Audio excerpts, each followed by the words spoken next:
Welcome back to the Global Business Report here on Arise News. Nigeria, FX outflows, education, still a major topic of discussion, of course, following Olayemi Cardoso, central bank governor, who, of course, speaking to legislators, saying that education, of course, costing about almost $40 billion in terms of FX outflows over the last decade. John Todd is the founding head and director of education at the CharterHouse Lagos. He joins us to discuss further. Good morning to you and Happy New Year, John. Good to see you again. Good morning. Thank you very much. Happy Valentine's. Happy Valentine's to you too. Thanks for spotting the red tie there and being in the theme. Look, I'm sure you saw the fur and all the news after the central bank government.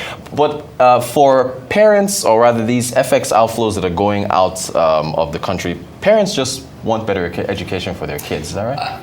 That's the bottom line. Yeah. The numbers are scary. We discussed this before. The bottom line is, parents want the very best they can do for their children. I'm a parent. I feel exactly the same. It's not just the cost of education. It's the flights. It's the accommodation over in the UK. It's all the other bits that add up to this. So school fees is only part of it. Right. And of course, we expect next year 20% VAT coming onto independent school fees in the UK, which is going to make that even worse. Wow. John, we have a pop quiz for you. I'm going to put it up. What on the other side? What needs to happen to reduce Nigeria's foreign exchange expenditure? A, ban politicians from sending their children overseas. B, invest in better education within Nigeria. C, an influx of more schools like yours, the CharterHouse Lagos. Or D, just give up on school and focus on entrepreneurship. What's your? I mean, in that sense, I think you have to say invest. Yeah. Keep investing, because that leads to the long-term improvement.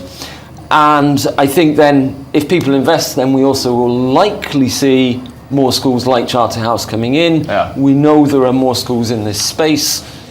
If you look at cities, countries where this has happened, China, Dubai, it's now happening in India, the whole of the Emirates, so many more schools come in once they see it's possible, the regulatory framework is there, that it's a safe space to invest in. Yeah.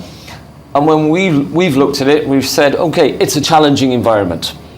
The cost of finance, the cost of capital is high. There are all sorts of regulatory challenges. But actually, we found in Lagos State, the government wants to work with us. The government wants to support us. They couldn't do enough to help. Yeah. We've got great support from the British High Commission as well. So if you can get around those issues, absolutely. Yeah. You know, the population here is huge. Right. People have a thirst for education. Why not? Yeah, but for this to scale across the country, we wanted to see more charter houses in Zamfara, Benue. We have to get the same support you got from Lagos State across from other governments. Yeah, and I think you have to look at the different market segments. Charterhouse is a premium school. Right. Elite premium even. The number of places that can actually support that type of fee level are not that many. Gotcha. So even if you look, say, in the UK, the concentration of independent schools is very much in the south of the country, which is wealthier. Schools in the north are closing on a regular basis, even in the south. So you've got to have that amount of money available. But yeah, we've got Abuja, we've got Port Harcourt, we've got other cities that we are looking at actively to extend. But then I think there's another tier of schools that absolutely would be interesting. Are you indexing? And one of the things I appreciate about you, I guess the British in general, is you guys are very direct and very honest about things, right? About as far as the fee structure. Sometimes. Right, exactly. Compare us to North Europeans. Then that's a big difference there. Are you indexing your fees to Charterhouse UK or exchange? How are you indexing your fees? No. We are looking at the local economy and we're looking at our costs here. So typically within schools, significant costs are fees. Right. Fees, obviously. Our staff salaries. Yeah. The biggest chunk of our budget is staff salaries. We're bringing in significant number of expatriate teachers. That's what drives our school fees at the end of the day. Yeah. But we're also employing significant numbers of local staff, which allows us to give some balance. You mentioned that last time. You're actually training them, right? Absolutely. Right. So you're training local so folks. There's huge investment going through with our local staff. And that is because if you want to give kids the best education, you got to have the best teachers and pay them well. You do, yes.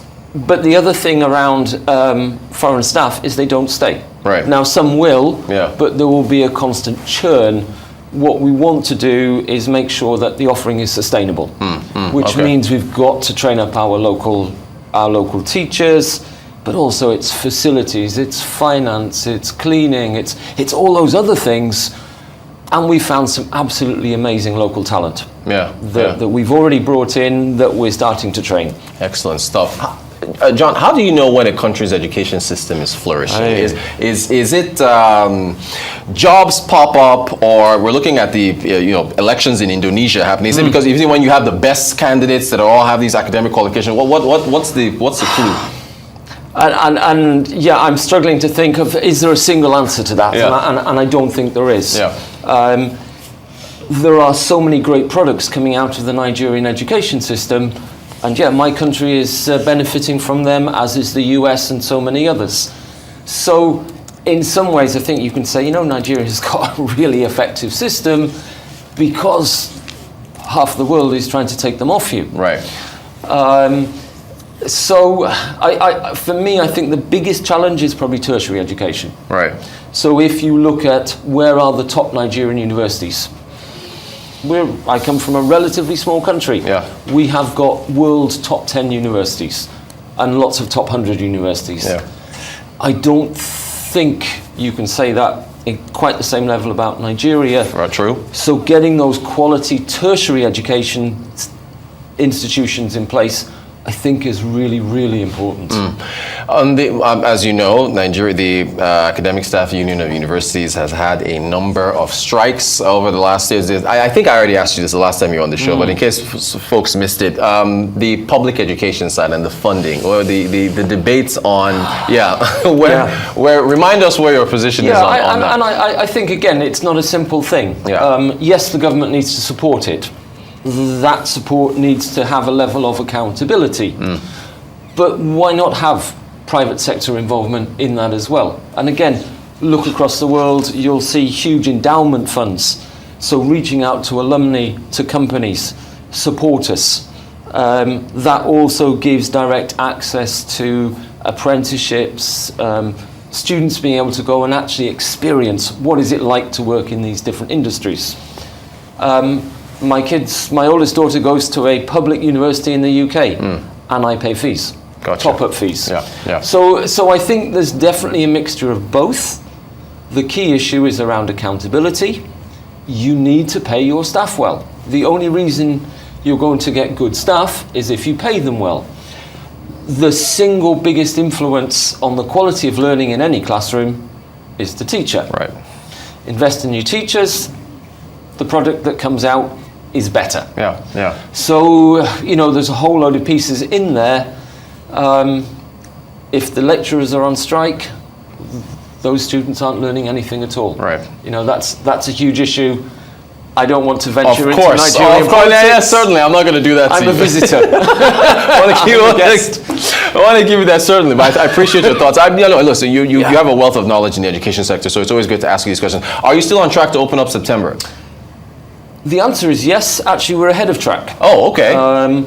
We did our building so quickly that we've started phase 2. So when I came before, I said we're opening up to 8-year-olds. Yeah. We're now opening our whole primary. We're offering boarding for year 5 and year 6. Okay. Because we've built a boarding house, or we're building a boarding house. And that means September 2025, the plan is to open secondary school and year 7.